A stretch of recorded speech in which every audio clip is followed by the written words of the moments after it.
بیوی سے دل لگی ایک حسین سنت نبوی صلی اللہ تعالی علیہ وآلہ وسلم۔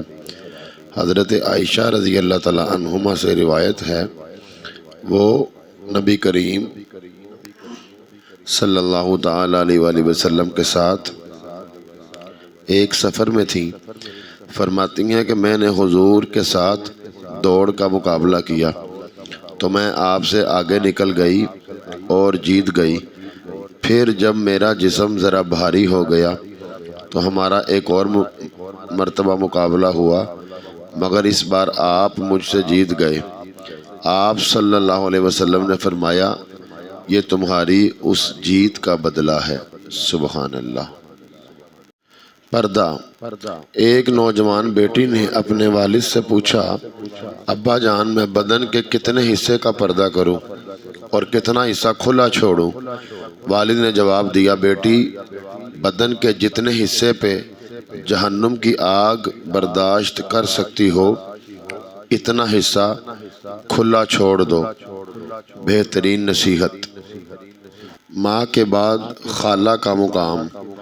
حضرت ابن عمر رضی اللہ تعالیٰ عنہ سے روایت ہے کہ ایک شخص رسول اللہ صلی اللہ تعالی علیہ وآلہ وسلم کی خدمت میں حاضر ہوا اور عرض کیا، یا رسول اللہ صلی اللہ علیہ وسلم، میں نے ایک بہت بڑا گناہ کیا ہے، کیا میری توبہ قبول ہو سکتی ہے؟ آپ صلی اللہ علیہ وسلم نے پوچھا، تمہاری ماں زندہ ہیں؟ اس نے عرض کیا، ماں تو زندہ نہیں۔ آپ صلی اللہ علیہ وسلم نے فرمایا، تو کیا تمہاری کوئی خالہ ہے؟ اس نے عرض کیا، جی ہاں، خالہ موجود ہیں۔ آپ صلی اللہ علیہ وسلم نے ارشاد فرمایا، خالہ کی خدمت اور ان کے ساتھ اچھا سلوک کرو، اس کی وجہ سے تمہاری توبہ قبول ہو جائے گی۔ بہتان لگانے کا انجام۔ حضرت رسول خدا صلی اللہ علیہ وسلم نے فرمایا، جو کسی مومن یا مومنہ پر بہتان لگائے یا اس کی نسبت وہ بات کہے جو اس میں نہیں ہے، اللہ اس کو آگ کے پشتے پر جگہ دے گا۔ 70,000 فرشتے۔ فرمان مصطفیٰ صلی اللہ تعالی علیہ وآلہ وسلم، جس نے رات کے وقت سورہ دخان کی تلاوت کی تو وہ اس حال میں صبح کرے گا کہ اس کے لیے 70,000 فرشتے استغفار کر رہے ہوں گے۔ سبحان اللہ۔ رسول اللہ صلی اللہ علیہ وسلم نے ارشاد فرمایا، مسلمان کی ناحق بے عزتی کرنا سود کھانے سے بڑا گناہ ہے۔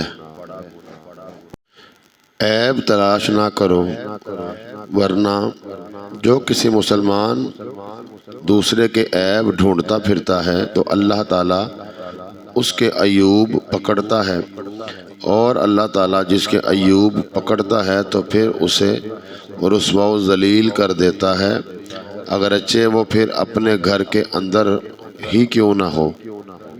مفہوم فرمان رسول اللہ صلی اللہ تعالی علیہ وآلہ وسلم۔ آپ کی چاہت اور اس کا حل۔ خوشی چاہیے تو عبادت کرو، سکون چاہیے قرآن پڑھو، صحت چاہیے روزہ رکھو، چہرے پر رونق چاہیے تہجد پڑھو، مشکلات کا حل چاہیے استغفار کرو، برکت چاہیے درود پڑھو، صدقہ جاریہ چاہیے تو شیئر کرو۔ جب نبی کریم صلی اللہ تعالی علیہ وآلہ وسلم حضرت ابو بکر صدیق رضی اللہ تعالیٰ عنہما، حضرت عمر فاروق رضی اللہ تعالیٰ عنہما اور حضرت عثمان غنی ذی النورین رضی اللہ تعالیٰ عنہما کو ساتھ لے کر احد کے پہاڑ پر چڑھے تو احد کانپ اٹھا۔ آپ صلی اللہ علیہ وسلم نے فرمایا، احد قرار پکڑ کہ تجھ پر ایک نبی، ایک صدیق اور 2 شہید سوار ہیں۔ سبحان اللہ۔ فرمان آخری نبی صلی اللہ علیہ وسلم، جس نے اپنے اوپر ظلم کرنے والے کو بد دعا دی، اس نے خود بدلہ لے لیا۔ فرمان آخری نبی صلی اللہ علیہ وسلم، دنیا سے بے رغبتی اختیار کرو، اللہ پاک تم سے محبت فرمائے گا۔ نماز مغرب کے وقت سورج کی شعاعیں سرخ ہو جاتی ہیں، جنات اور ابلیس کی طاقت عروج پر ہوتی ہے۔ سب کام چھوڑ کر پہلے مغرب کی نماز ادا کرنی چاہیے۔ اس وقت سونے والوں کی اولاد کم ہوتی ہے یا ہوتی ہی نہیں، اور اگر ہو جائے تو نافرمان ہوتی ہے۔